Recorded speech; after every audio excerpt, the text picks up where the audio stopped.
Max Weber's theories. Okay, so we have here John Calvin, Ulrich Zwingli, Menno Simons too, but we don't really need to get into all of them.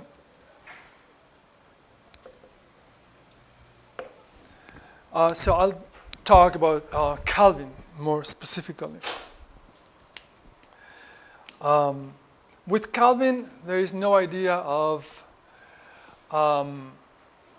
earning your way to heaven through your own merits, which is still such a Catholic idea.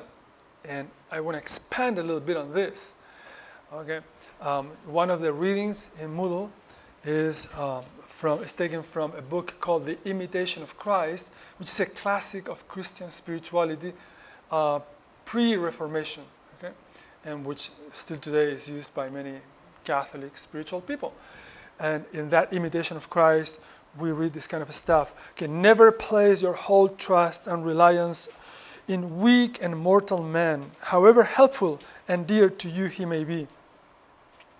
Nor should you grieve overmuch if sometimes he opposes and contradicts you.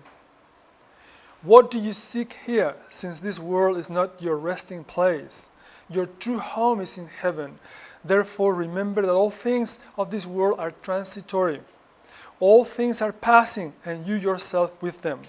See that you do not cling to them, lest you become entangled and perish with them. Christ himself was despised by men, and in his direst need was abandoned by his friends and acquaintances to the insults of his enemies. Christ was willing to suffer and to be despised, and do you presume to complain? Christ had enemies and slanderers, and do you expect all men to be your friends and benefactors? How will your patience be crowned if you are not willing to endure hardship? Suffer with Christ and for Christ, if you wish to reign with Christ. Deny yourself, take up your cross, and follow me. To many, this saying of Jesus seems hard, but how much harder will it be to hear that word of doom, depart from me, you cursed, into everlasting fire. Why then do you fear to take up the cross, which is the road to the kingdom? In the cross is salvation. In the cross is life. The cross meaning suffering of all sorts, okay? In the cross is protection against our enemies. In the cross is infusion of heavenly sweetness.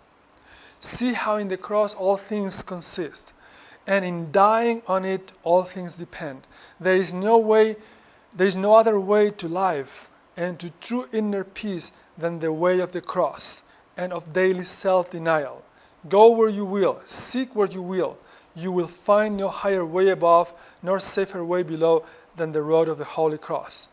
Arrange and order all things to your own ideas and wishes, yet you will still find suffering to endure, whether you will or not. So you will always find the cross, for you will either endure bodily pains or suffer anguish of mind and spirit. Be assured of this, that you must live a dying life, and the more completely a man dies to himself, the more he begins to live to God. No man is fit to understand heavenly things unless he is resigned to bear hardships for Christ's sake. Now, the bottom line here, the author says, well, but why do we have to suffer? You may wonder also. Why can't we pay and achieve good things without suffering? Remember this universal law that I talked about? I said, it seems that anything worth requires a payment in the form of suffering. Why does this have to be so? And here's the answer the author gives. Had there been a better way, more profitable to the salvation of mankind than suffering, then Christ would have revealed it in his word and life. So we don't know why it has to be done in this way, in the form of suffering. But had there been a better way, he would have shown that to us. That's the bottom line Christian answer for suffering, okay? So this gives you the Catholic understanding of spirituality. This world is a valley of tears. This is not your resting place. Don't get too entangled with things lest you perish with them. See? Remember this understanding, because we're going to have to contrast this with the Protestant understanding. Right? In Protestantism, none of your works will take you to heaven. None of your efforts or suffering will help you go to heaven. You have been chosen to go to heaven, especially in the most radical understanding, the Calvinist understanding. Today's Baptists, for example, also the Mennonites. You have been chosen to go to heaven. You are one of the elect if you've been chosen to go to heaven, or one of the reprobates if you are going to hell. And there is nothing really you can do to change that. Your good works are not the reason why you are going to heaven. They simply show that you are one of those going to heaven, and therefore it's natural for you to perform good works. It's in your nature, because you've been chosen to go to heaven. But not as those Catholics believe, you are going to heaven because you perform good works. Your good works can effect no payment for anything. Your payment is already done through the atonement in full. There's no room for your contributions to it. Jesus, with his payment, paid for it all. That's the Protestant position, okay? So don't forget this position. No mediation either. No one is going to mediate for you. Catholics always resort to mediation. Pray to the Virgin Mary, to the saints, to the angels, to anyone you believe is in heaven for their mediation, to use their merits to help you. Now, the word pray simply means to ask for. It doesn't mean to worship anyone. So Catholics ask Virgin Mary or the saints or the angels or anyone in heaven for their mediation. The idea being that of a father who has many children, and some of his children are better children, more obedient, more loyal.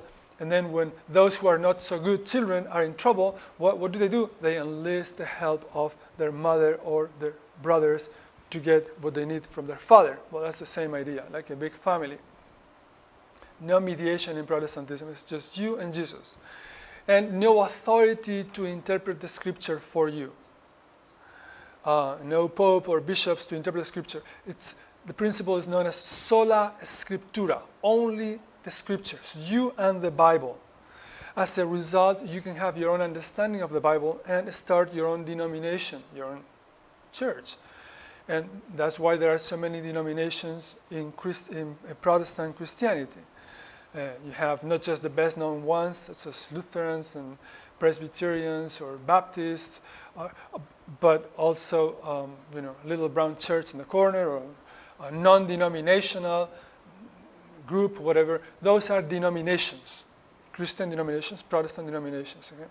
So these are the three blocks of Christianity.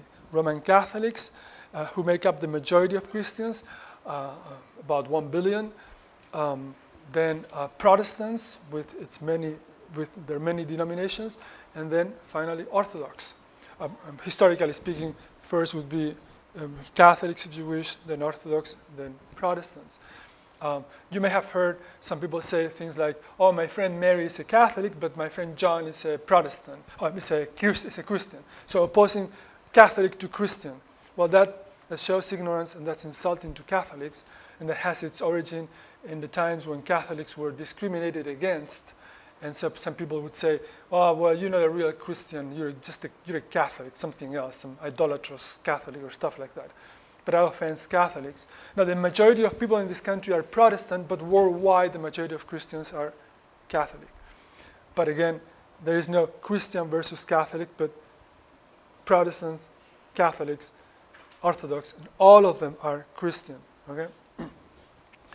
So now let me say a few words about the Anglican Church, how the Anglican Church originated, the Church of England. I am sure you've heard all of Henry VIII, the King of England, and the kinds of events that took place in there. I'm going to summarize them briefly for you, and then we'll briefly summarize what we've seen in this class. Okay? Let's go back to the 16th century again, the 1500s. I am sure you've heard of Queen Isabella of Castile and King Ferdinand of Aragon. What you call Spain today was back then divided into two kingdoms. Castile was the largest one, and Aragon And Aragon had a number of possessions in Italy, what we call today Italy today, in other places. Okay, Ferdinand was the king of Aragon. Isabella was the queen of Castile. They married. As you know, they paid for Columbus' trip, which resulted in the discovery, the Western discovery of America, the American continent. And Isabella and Ferdinand had 3 children. Isabella remained the queen of Castile. Ferdinand remained the king of Aragon, so it didn't become a single kingdom. There were 2 separate kingdoms. They had 3 children, 2 girls and 1 boy. The boy died young, and the 2 children, the 2 girls, eventually got married to, through this kind of state alliances, to other kings of other countries. One of them was Joan, who came to be known as Joan the Mad in history, and she married Philip the Handsome. You know, kings and queens had those funny nicknames back then. Philip the Handsome of the Netherlands. And the other daughter of Isabella and Ferdinand was Catherine, Catherine of Aragon. She bore the title of her father's kingdom, Catherine of Aragon, who married Henry VIII, so the King of England. So Henry VIII was married to this Spanish princess, Catherine of Aragon, and Catherine married Henry VIII's older brother, to be precise, but he died. And then they requested permission from the Pope to have her marry Henry VIII, the younger brother. Back then, that was not allowed, except with a special permission from the Pope, which the Pope granted. So Henry VIII was married to Catherine for 20 years. They had several children, including boys, but they died.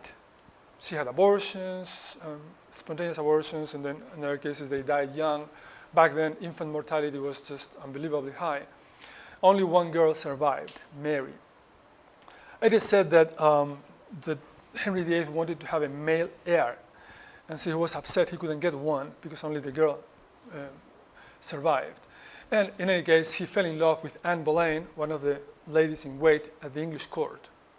And then he decided he wanted to have her marriage to Catherine after 20 years, okay, annulled by the Pope. So basically, he was asking the Pope, not really for a divorce, but to say that his granting permission for that marriage the previous Pope had was a mistake, was an error, and therefore that marriage had never really taken place before the eyes of the church. Therefore, he was free to marry another woman if he wanted. Now, let me clarify, excuse me, that Henry VIII was actually very much in favor of the Pope. 1517, remember Luther posts his 95 Theses on the door of the Castle of Wittenberg. By 1521, and I should go back, I'm sorry for straying from my explanation of the Anglican Church back to Luther, but we left some little bits and pieces in there which are important. 1521, Luther is excommunicated by the Catholic Church. Initially, as I said, Luther did not mean to start a new branch of Christianity. He wanted to reform the Catholic Church, and that's all he wanted. And I explained what indulgences were.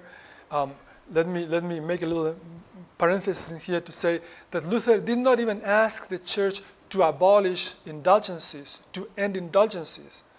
He just wanted to teach the church to teach that there are more important works of charity than purchasing indulgences. Let me actually read from Luther's own thesis, so you will see what he says.